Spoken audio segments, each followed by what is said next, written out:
Okay. Questions? Right here. You have opening remarks? You're ready for the questions? Ready. Okay, right here. Luka, just tell us what you guys got from PJ tonight, and also Maxie. They were very integral in their game. Great. They're always great. Sometimes we don't see the numbers, but they always just don't complain, just play defense, play offense, and they were great. How big was that basket that Maxie hit that put you guys at about 6 with a little bit over 2 minutes now? Huge. It's not a word. It was huge. Just tell us how he played overall tonight. Your thoughts on Maxie? Great. I just told you. You asked about PJ and Maxie, right? Told you they play great. To your left. They obviously wanted to attack you a lot defensively. They did not have much success doing that. You know they're trying to make you work as hard as possible on that end. What do you think of that challenge? You know, what does that do just in terms of cranking up your competitive juices? That's fine. I accept it. It gets me going on the defensive end too. So if they want to attack me, that's fine. I think I played good defense today, so just gotta stay locked in. Right here to your right, the back. Luka, as the playoffs kicks off and the intensity increases, how do you mentally prepare transition from the regular season to the playoffs? For me, nothing special. It's basketball at the end of the day. I do this, my whole life basically. Just trying to have fun out there. Players have fun. The intensity is way higher. And just go out there, play hard, and have fun. Right here to Luka, your left. Jason, I don't know if he was joking or not, actually, I couldn't say. He was saying that the techs are good for you, that you get more focused afterward. You know what? That getting a tech is good for you. No. Well, first he said that you just wanted to make sure you could do it because it's been a while since you got a tech. But It wasn't a tech for sure. but he did say in a really positive way that you just emotionally focus down after that. And can you sort of take us through your mindset, especially in that fourth quarter? Yeah, my mindset in fourth quarter is trying to win the game.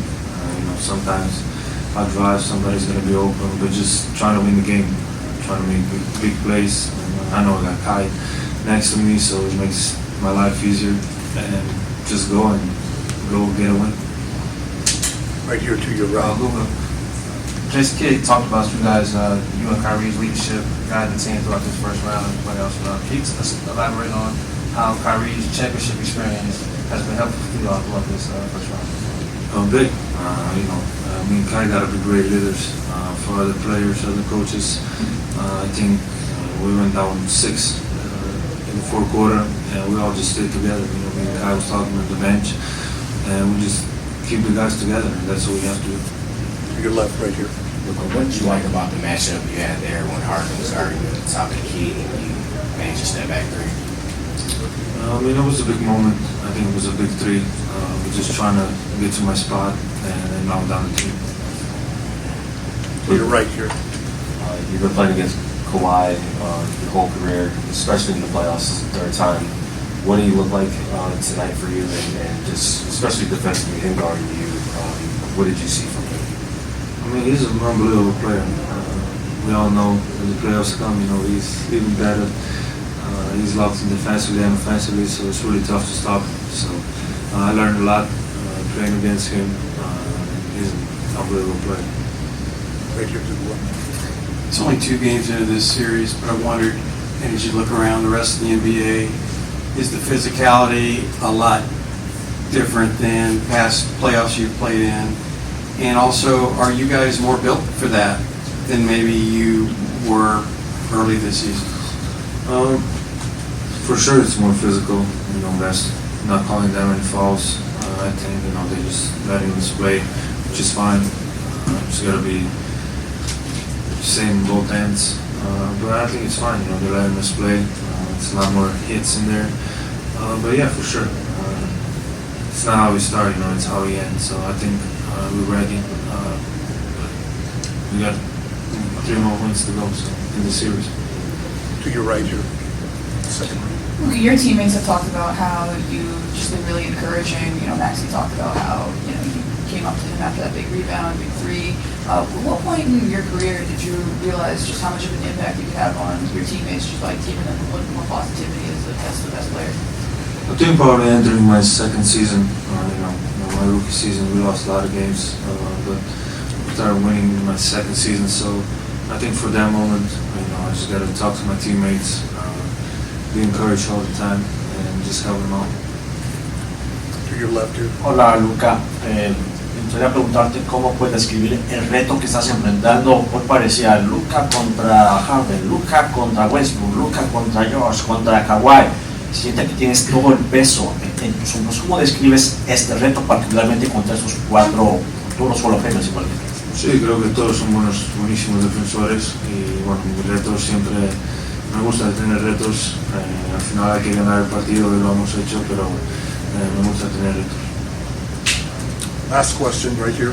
Luka, otra en español. Quería preguntarte sobre la intensidad en general. Hoy hablaban de esa intensidad que se mostró como equipo, esa agresividad en defensa y también lo que decía el coach. ¿Tú en lo personal sentías que debías mostrar esa intensidad, esa agresividad el día de hoy?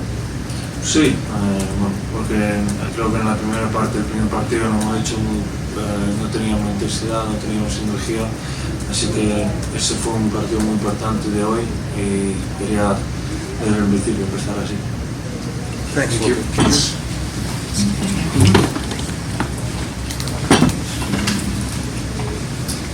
Kyrie, you guys talked about being more physical this game. Clearly you were. I wondered as you look at this game and the way the playoffs are playing out with lower scores, more physical plays, do you feel like you guys are more equipped to play that style of basketball than maybe you were early in the year?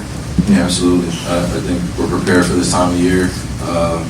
We've been practicing pretty hard against each other, consistently throughout the year. We obviously had some injuries, and we weren't able to kind of grow as a group as much as we would have liked. But I think towards the end of the season, we really took practice serious, and we knew what we were getting ready for in the playoffs, matchups potentially, and I think we have to use that to our advantage to a certain degree. We have our depth, but at the end of the day, we're going to need our best players out there to be able to consistently make the right decisions. And tonight was one of those nights for us where we figured it out throughout the four quarters. And once that third quarter and fourth quarter hit, I feel like our physicality warmed down a little bit, and we could just take some of those positive notes into next game. And I think it comes from the regular season preparation and also being well conditioned and pushing ourselves and knowing what we have left in the tank. Kyrie, what stood out to you most about the performance on the defensive end tonight? I think what stuck out to me most, just imagery-wise or memory-wise, was just we got a warning from one of the refs telling us that we were complaining too much. So I think once you hear that, it's a pretty physical game, and we're not a big complaining team. We're not a big complaining team. I think sometimes, obviously, emotions can, get a little high, but that's all part of it. And I think you kind of saw me out there just trying to make sure that we kept our heads on straight, and we didn't allow that to affect us or impact us in a negative way. So it's a physical game both ways, and we know what to expect for the rest of the series. We're going against some potential Hall of Famers that play the game at a high level, and they know personnel very well, so you got to give them respect, but also you got to go at them. And that's a competitor's dream. Back row to the right. What's up, Kai? Hey, so when it comes to the playoffs so far, you see the officiating is much different. They're allowing you guys to play a little more. So do you have to tailor your game slightly a bit differently since the game's not as free flowing and things like that? Yeah, that's the playoffs right there. And if you rewatch some of the 80s, 90s, early 2000s basketball series, you can see that the game slows down. Some of the great players, some of their PPG either goes up or goes down. Their efficiency either goes up or go down depending on the series and who you're going against. You just got to be, ready for the unknown. All teams are going to throw different things at you, but when you're particularly in a series, you just got to be prepared to take advantage of your opportunities when you see them and be able to make the plays within the plays. And also, the hustle matters. Those 50-50 basketballs, and I think that we can look back at tonight and see that we had a lot of fast break opportunities where we turned the ball over. We didn't fully take advantage, so we left some points on the board. it's not no time to feel down about it. We just know we have to be efficient, and that's what the playoffs is about. It's just being efficient at the right time, making big shots at the right time, and trusting your game plan and not deviating. Front row to the left, right here. Hi, what's up, man? I left the gym at what? I left to come here at 2 p.m. to get here at 3 because I knew you're going to be one of the first people out on the floor. Yeah. The work that you put in, man, like even with the finishes, left and right finishes, but one thing that really stuck out to me this summer, you were at a junior college working out with a lot of kids and hooping in there just as if you were going against superstars. Talk about the work, man, what that means, putting the work in, and then when nobody is watching and when the cameras aren't on, just putting in that work and also just being dedicated to that.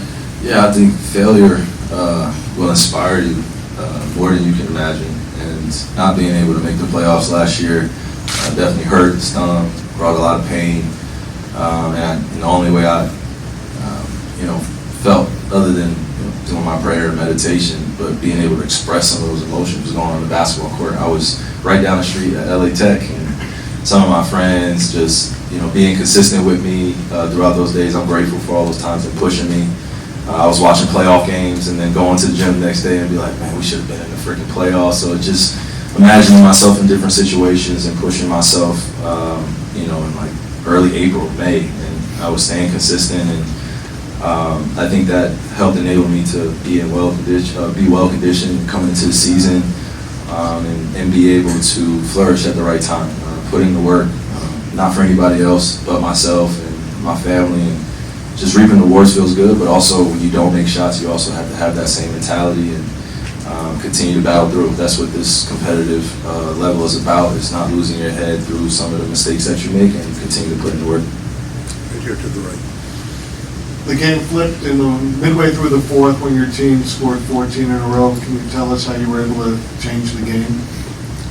Yeah, we talked about it in the huddle, just what the fourth quarter meant, what we had to do, and we knew what adjustments they were making, and it was just about us making the right plays and feeling good about it and feeding each other confidence at the right time. Right here. You've had co-stars of very varying temperaments, right? Some very mellow, Luka obviously much more emotional. What We're all emotional. We're human. I know. But I hear you. Some guys you play with are very chill on the court, and Luka is not. And Jason was saying earlier that he actually thinks he gets more focused after he gets teed up. Joking, he hadn't gotten a tee in a while. I wanted to make sure he could still do it. Yeah. But he was also really supportive of his teammates tonight emotionally too. You could really see him going after guys and pumping them up. What is it like to be on the court with that? When he's hot and can't control himself, or when he's like he was tonight? What is that like to be on the court with? Yeah, I've learned, obviously from playing with other co-stars, but specifically with Luka, it's just you got to trust him, and you got to let him be him and allow him to, grow. He's very young still, very well accomplished, but I know his overall goal is to win a championship, and it's the same for me. So that's our focus. It's not so much about kind of our emotions and our reactions, just settling. Does he give guys energy? Yeah, absolutely. Absolutely. He's an incredible leader next to me, and we do it with others around us too, and we empower each other to have that voice. And when he's emotional, he's honest, and I appreciate that. I'd rather be out there with someone that's emotional and wants to do better for themselves and for the team than someone that's quiet or just allowing things to happen and kind of depending on everybody else to step in. He's one of those type leaders where he just wants to come in, make his presence be felt, and sometimes when he gets text, you just got to live with it and move on. And that's where we are, man. It's the playoffs, and those little things you just got to kind of bury and move on. Yeah, no, we got better. Hey, Guy. I know you talked about the Clippers having future Hall of Famers, but one in particular, James Harden, who you had to battle against tonight. What is the process of preparing for a guard like James Harden and other guards that if they get hot, they can take over a game? Yeah, you just got to be smart with your approach to what you watch on film, because James is capable of going for 30 any night, but he obviously is playing with Paul George and Kawhi, so it's a different dynamic, and I think tonight showed that. So, last game he has 28 points, 20 points going into halftime. It's a different pace, it's a different rhythm. He's playing with a different flow. So you just got to be aware of when you those opportunities to guard them, just weigh on them a little bit and make it tough, make it as tough as possible. Hi, Kai, Ashton from Swish Cultures. Seeing you work out 30 minutes prior, I saw you like doing look-offs and working on every variation of your game. Can you talk about how everything you do is super intentional and how it prepares you for matchups like this? Absolutely. The imagination that I have has empowered me to be able to work on my craft in different ways, and remaining consistent has been able to make me successful. But the fun nuances of working on your game when you're missing shots in pregame, and those look-offs are just imaginary defenders to me, and just going against an array of defenders, you never know what you're going to see. I had Paul George tonight, I had Terrence Mann, I had Norman Powell for a little bit, I had Russell Westbrook, so it's just more or less finding my spots on the floor that I want to attack and being able to work on them at a very kind of middle ground intensity. I don't want to go high intense, but I know that I have to be intentional with making shots, and then also knowing that sometimes my footwork's going to be a little off. I'm going to miss shots, so I try not to get mentally bogged down and just prepare for what's coming. I'm going to make and miss shots, but when those shots are right on line, my feet are right, it doesn't matter who's there, and I get a good look, and it's going in. So it's just that confidence building. Appreciate you. Last question right here. Right. Wow. Thank you. Kawhi's obviously working his way back from an injury. I'm curious, he's considered one of the playoff risers. What did you see out of him today, and what's kind of the challenge going to be as he kind of works his way into the shape that he wants to be in the games that he wants to be? One of the hardest things to do, as any professional athlete, is to sit for a month or 3 weeks and then come back into a playoff game or a high intense game and play well at that. So I think tonight he showed flashes of his brilliance, of what we know Kawhi to be, and we just got to be aware of how much of a different impact he can make on the game. And when he gets it going and he gets in that rhythm, we just got to be ready to defend him. It's a great play. Thank you. Of course. You guys get home safely? Yeah, I'm just going to ask you, the bounce back game tonight. How did you feel out there overall as far as your overall game? Felt great. Obviously, it was a must-win for us. So everybody's locked in, and everybody played well. So I'm just happy we got to win. What got into you in that fourth quarter? You had 10 of your points in the fourth quarter, made some big shots also. It's a big game, and obviously we needed it. So just had to lock in and just try to make open ones. Right here to your left. How big of an adjustment was it for you? Not only, game one was your first playoff game, but a much different, style of play than the regular season. How much did you learn from that, and anything specifically that you learned from that you took into tonight? Just how physical the game was. Obviously, they punched us in the mouth coming in game one, so we just wanted to respond tonight, and I feel like we stepped at home defensively and with our aggression out there. So I feel like we did a great job, and I'm just glad we came here and got a win. What about you personally? I just love being physical, so it's all fun games for me. How much did confidence factor into your efficiency? It's hard work. I just got to trust my work, and I've been working hard all year, all summer, and my whole life. So just got to go in and play basketball. And also, how does the trust of your team also help with that as well? It's great. It's always great when you have your whole team behind you, telling you to take the next shot and just cheering you on. So credit to them, and I'm just glad I'm here.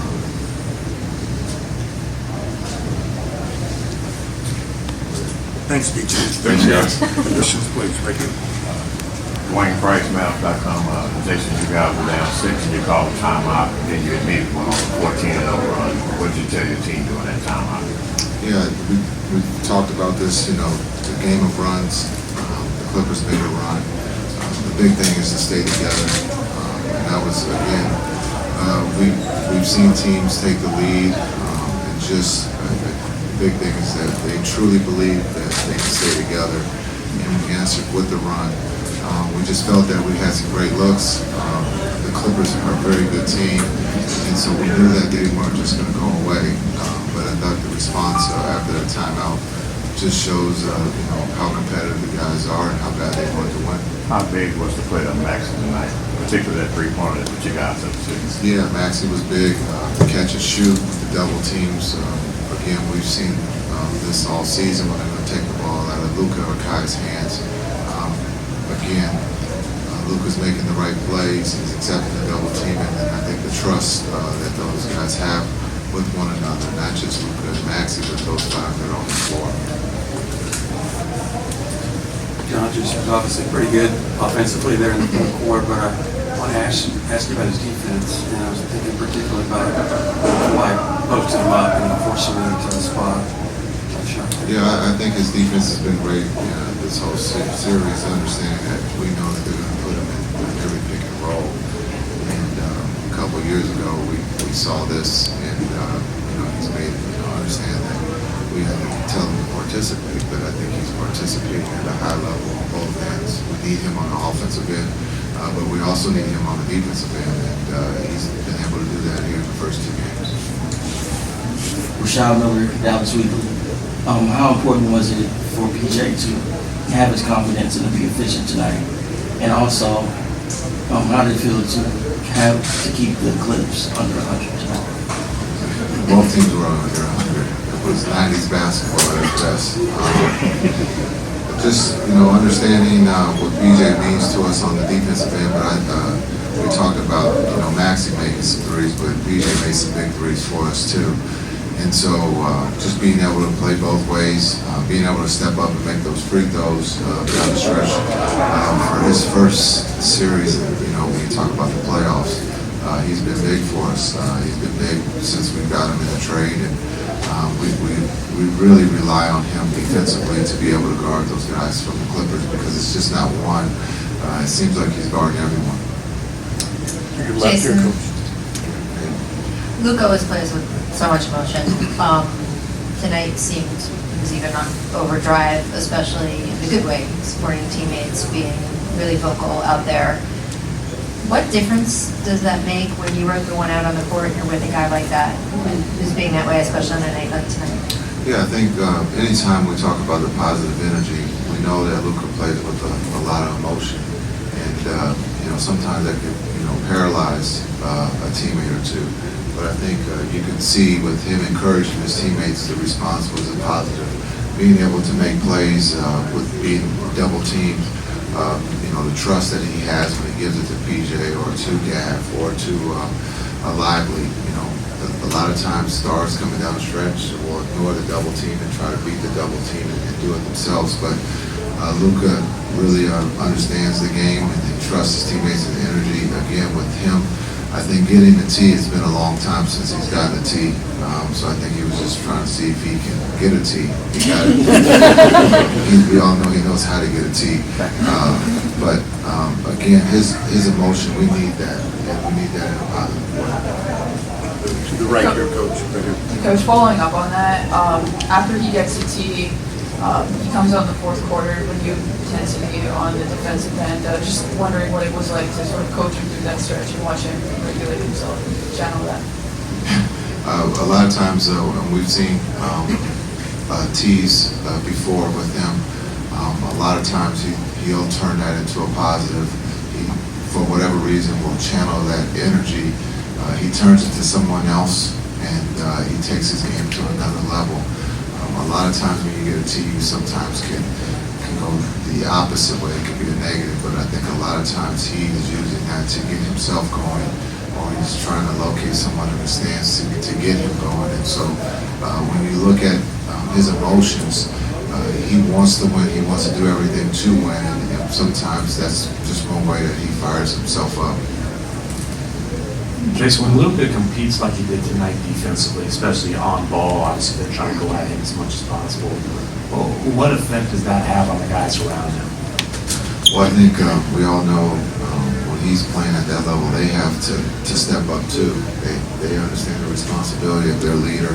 When he's going to play defense and participate, they have to be able to do the same thing. And so again, he's leading not just on the offensive end, but the defensive end. He's made some great plays, coming up with steals and then rebounds, and then being able to guard the ball.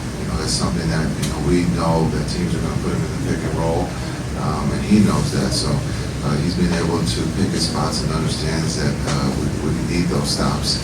And again, when you can hold the Clippers because they're a great offensive team under 100 points, that shows that we're playing defense at a high level. Jason. I know you joked about this being 90s basketball at its best, but it seems like with the officiating and the wings that you have, you're better equipped to play more physical on the wings because you have the athletes to do it. Yeah, ever since March, something we could see there was a shift in the officiating, and that there were less whistles, and the physicality had stepped up, so we embraced it, and that's who we are. And tonight or the playoffs are no different. The physicality, it's about players making plays, and tonight we were fortunate enough to make enough plays on both ends to find a way to win on the road. But we're not afraid of the physicality. I think that's what we were a little bit disappointed in game one, was that we weren't physical. Maybe the rust or maybe the time off. But again, tonight we started off, we played 48 minutes of physical basketball, and we found a way to win. Right here to the left. Take us through real quick. The coach's challenge turned out to be pretty pivotal. Is this something you saw? Somebody on the Yeah, bench? we talked about it. I had 2 timeouts, so we kind of felt we could burn one on the challenge. Kai said he hit the ball, so he got trust, and it turned out to be right, and that was a big challenge. Just going back to Luka a little bit, he played nearly 46 minutes tonight. Just how big is conditioning at this time of the year when you pretty much got to take control? Yeah, he's young. He's 22. He's Benjamin Buttons. He's going backwards. He's young. If you ask him, he's going to tell you he can play 48. I thought we were trying to maximize different ways to get him rest. Now on the sheet it's going to say 45, but we believe that being able to use a timeout during the free throws to get him that rest is a little bit longer than normal. So, but when he's on the floor, he's a plus, and we need him on the floor. Tim Cato, The Athletic. I was also going to ask about Luka and his rest. Did Luka signal for that timeout, or did that just come from you reading where his energy levels were? I think he wanted a timeout. I told him we were taking a timeout, but we were going to take him out during the free throws, so he agreed. As you know, he never wants to call a timeout or come out of the game, but we needed to find a way to get him some rest, and just one of the creative ways that we've talked about of trying to get our star players rest while they're shooting free throws. And then one more Luka moment. Did you exhale when the pass he made to Kyrie in the very final seconds that I think led to the closing free throws for Kyrie, when that actually got through the window, that very narrow window that he passed it through? Yeah, you trust your quarterback. He's made a lot of passes that a lot of people can't make. It just comes down to the receiver being able to catch it, and Kai caught it and went to the free throw line. But we trust with Luka being able to quarterback, especially as well as the Clippers' hands are in those situations to come up with deflections or steals. You believe when he throws it that he believes that his receiver is going to catch it. Anybody else? Right here. One more last question. Yeah, I'm just going to ask you about Zubac. Looking at you guys in game one, how do you think you guys did on him tonight? We did better.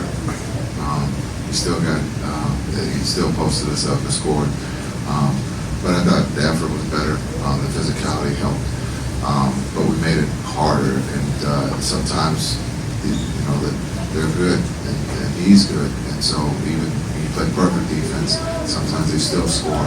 But I thought we did a great job of concentrating on making sure that he didn't do what he did in game one. Thanks, Coach.